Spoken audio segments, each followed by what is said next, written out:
Keeping it real, it's not unachievable. First, become a red teamer is absolutely achievable. You don't want anything I've said to discourage you. The goal of this video is to give you a realistic roadmap, not to tell you it's impossible. Plenty of people make this transition successfully.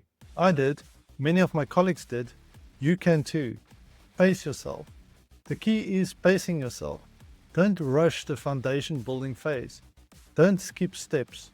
Each stage of your development is valuable and necessary. Think of it like building a house. You wouldn't skip the foundation just because you're excited to see the walls go up. The foundation is what makes everything else possible. The journey is valuable. Here is something that might sound counterintuitive. The journey to becoming a red teamer is actually more valuable than the destination. All those years of pen testing, all those different environments you'll test, all those vulnerabilities you'll find, all those reports you'll write, that is building you into a well-rounded security professional. By the time you transition into red teaming, you'll have a wealth of experience that makes you effective at that role. You'll understand not just the technical how, but the business why. Stay curious and keep learning. The security field moves fast.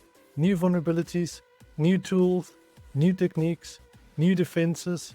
It's constant evolution. Whether you're in year 1 of your journey or year 10, keep learning. Stay curious. Try new things. Break things in authorized environments. Read write-ups. Watch talks. Engage with the community. If red teaming is your goal, go for it. Just approach it strategically. Number 1, build your technical foundation. Number 2, get real pen testing experience. Number 3, develop your methodology and soft skills. Number 4, seek out opportunities to shadow red teamers. And number 5, when you're ready, make the transition.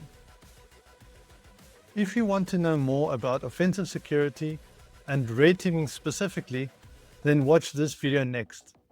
Drop a comment below if you have a question. I read all of them and try to respond when I can. Keep learning, keep growing, and I'll see you in the next one.